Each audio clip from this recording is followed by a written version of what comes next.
Hello everyone, welcome back to Ankita biology. आज के हमारे वीडियो में हम बेसिकली एब्जॉर्बेंस की स्टडी करने वाले हैं। अमाइनो एसिड से रिलेटेड वीडियो होगा। अभी तक हमने देखा था कि अमाइनो एसिड के केस में अमाइनो एसिड लाइट को या तो क्लॉकवाइज डायरेक्शन में या एंटी क्लॉकवाइज डायरेक्शन में रोटेट कर देते हैं। कैसे रोटेट कर देते हैं, कौन सा अमाइनो एसिड एब्जॉर्बेंस शो करेंगे और वो प्रोसेस कैसे होगी। हमने कहा था कि अमाइनो एसिड एब्जॉर्बेंस शो करते हैं, उससे हम जनरली लैम्बर्ट बियर्स लॉ के थ्रू मेजर करते हैं। वो प्रोसेस क्या होगी, कैसे शो करेंगे, आज हम उसी की स्टडी करने वाले हैं। सबसे फर्स्टली आपको बता दें कि कौन सा अमाइनो एसिड जनरली लाइट को एब्जॉर्ब करने की पावर रखते हैं। वो होते हैं aromatic amino acid. Aromatic amino acid में टायरोसिन वाई, ट्रिप्टोफैन डब्ल्यू और फिनाइलएलानिन एफ। टायरोसिन, ट्रिप्टोफैन और फिनाइलएलानिन ही लाइट को एब्जॉर्ब करने की पावर रखते हैं एक पर्टिकुलर वेवलेंथ की लाइट को। क्यों? क्योंकि जनरली वही अमाइनो एसिड लाइट को एब्जॉर्ब कर सकते हैं जिनमें अल्टरनेटिव पाई इलेक्ट्रॉन्स प्रेजेंट होते हैं। पाई इलेक्ट्रॉन्स में ही लाइट को एब्जॉर्ब करने की पावर होती है। इनमें बेंजीन रिंग प्रेजेंट होती है जिसमें अल्टरनेटिव फॉर्म में पाई इलेक्ट्रॉन्स प्रेजेंट होते हैं। इसलिए एब्जॉर्बेंस कौन शो करेंगे? Generally aromatic amino acids. अब कैसे क्या होगा वो प्रोसेस देखते हैं। सबसे पहले हमने एक लैंप लिया, लैंप में से लाइट को रिलीज की। ये लाइट कैसी थी? अनपोलराइज्ड लाइट थी, मल्टीपल वेवलेंथ की लाइट से थी। ठीक है, अनपोलराइज्ड थी, कोई पर्टिकुलर वेवलेंथ की लाइट नहीं थी। इसमें मल्टीपल वेवलेंथ की लाइट को जब हमने किसी मोनोक्रोमेटर में से क्यों पास करना है? ताकि ये एक पर्टिकुलर वेवलेंथ की लाइट में कन्वर्ट हो जाए, एक सिंगल वेवलेंथ की लाइट में कन्वर्ट हो जाए। जैसे ही इस लैंप से लाइट को मोनोक्रोमेटर पे डाला, मोनोक्रोमेटर ने एक पर्टिकुलर वेवलेंथ की लाइट में उसे सिंगल वेवलेंथ की लाइट में कन्वर्ट किया, पैरेलल फॉर्म में कन्वर्ट कर दिया। जैसे ही इस लाइट को मोनोक्रोमेटर से रिलीज होगी लाइट, इसके जस्ट सामने एक क्यूवेट रखी होती है जिसमें अमाइनो एसिड का सैंपल फिल होता है। जैसे ही अमाइनो एसिड के सैंपल पे ये इंसिडेंट लाइट पड़ेगी तो इस लाइट की intensity of incident light is represent I not. ये क्या है? Intensity of incident light I not से रिप्रेजेंट करेंगे। ये लाइट जैसे ही किसी क्यूवेट पे पड़ती है, क्यूवेट में प्रेजेंट अमाइनो एसिड का सैंपल या तो इस लाइट को क्लॉकवाइज डायरेक्शन में रोटेट करता है या एंटी क्लॉकवाइज डायरेक्शन में रोटेट करेगा। यदि वो क्लॉकवाइज डायरेक्शन में लाइट को रोटेट करता है तो वो क्या कहलाते हैं? Dextro amino acid. ध्यान से समझिएगा, जिसे स्मॉल डी से प्रेजेंट किया जाता है। Capital D it means position of amino group. यदि अमाइनो ग्रुप की पोजीशन राइट हैंड साइड होगी तो वो कैपिटल डी होगा। कैपिटल डी और स्मॉल डी में हमें कंफ्यूज नहीं होना है। जैसे ही क्यूवेट पे पास करेंगे, यदि वो लाइट को राइट हैंड डायरेक्शन में रोटेट करेगा तो वो डेक्स्ट्रो, क्लॉकवाइज डायरेक्शन में रोटेट करेगा तो वो क्या होगा? Dextro rotatory. और यदि वो एंटी क्लॉकवाइज डायरेक्शन में लाइट को रोटेट कर देता है, लाइट को किसमें?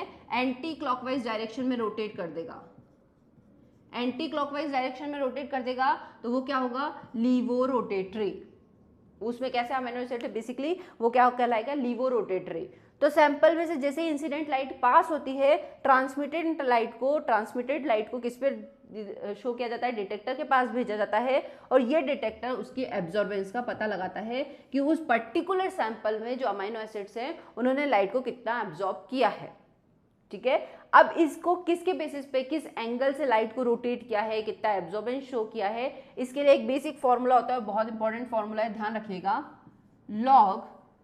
Logarithm I naught upon I is equal to epsilon C L. अब एप्सिलॉन सी एल ये सब होते क्या है? I naught upon I naught is the intensity of incident light की इंटेंसिटी कितनी थी? इंसिडेंट लाइट की intensity of incident light I naught, intensity of transmitted light I. ठीक है, उसका एल्गोरिथम जो कहलाता है, उसका लॉगरिथम वो क्या कहलाता है आपका? ये कहलाएगा उसका एब्जॉर्बेंस। ये क्या कहलाएगा? बेसिकली उसका log I naught upon I is called absorbance, जिसको ए से रिप्रेजेंट करेंगे।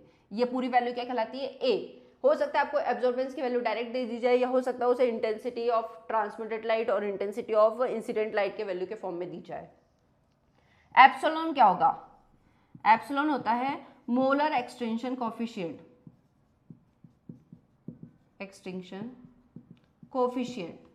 मोलर एक्सटेंशन कोफिशिएंट होता है जिसकी यूनिट होगी लीटर्स पर मोल सेंटीमीटर। जिसकी यूनिट क्या होती है? लीटर पर मोल सेंटीमीटर।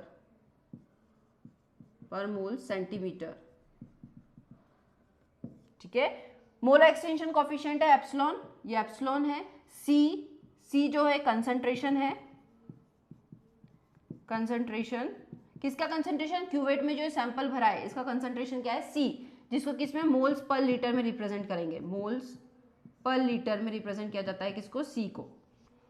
L जो है, L क्या है, पाथ लेंथ, पाथ लेंथ या क्यूवेट की लेंथ, ये जो क्यूवेट की लेंथ है L, इसको कहा जाता है पाथ लेंथ। तो ये इसके बेसिस पे यदि आपको क्वेश्चन में कुछ भी दिया गया हो, कंसंट्रेशन दिया गया हो, उसकी लेंथ दी गई हो क्यूवेट की, यदि मोलर एक्सटेंशन कोफिशिएंट दिया गया हो तो आप उसकी एब्जॉर्बेंस निकाल सकते हैं। यदि आपको इंटेंसिटी दी गई है, इंटेंसिटी ऑफ इंसिडेंट लाइट और इंटेंसिटी ऑफ ट्रांसमिटेड लाइट, तो उसके बेसिस पे हमें पता है intensity of incident light upon transmitted light क्या होता है, उसका लॉगरिथम की क्या कहलाता है आपका, एब्जॉर्बेंस। इसका जस्ट इनवर्स, इसका जस्ट इनवर्स ध्यान रखिएगा, इसका जस्ट इनवर्स यदि देखा जाए I upon I not, I upon I not, केवल I अपॉन आई नॉट, मतलब intensity of transmitted light upon intensity of incident light क्या कहलाता है उसका, ट्रांसमिटेंस, ट्रांसमिटेंस। तो ध्यान रखना है ट्रांसमिटेंस पूछा गया है कि एब्जॉर्बेंस पूछा गया है क्वेश्चन में। यदि एब्जॉर्बेंस पूछा गया है तो intensity of incident light upon intensity of transmitted light equal to epsilon CL। यदि उससे ट्रांसमिटेंस पूछा गया है तो इंटेंसिटी, ओनली इंटेंसिटी, इसमें इसका लॉगरिथम था, एक्सप्रेशन था, इसमें केवल I अपॉन आई नॉट के बेसिस पे आप उसका ट्रांसमिटेंस बता सकते हो।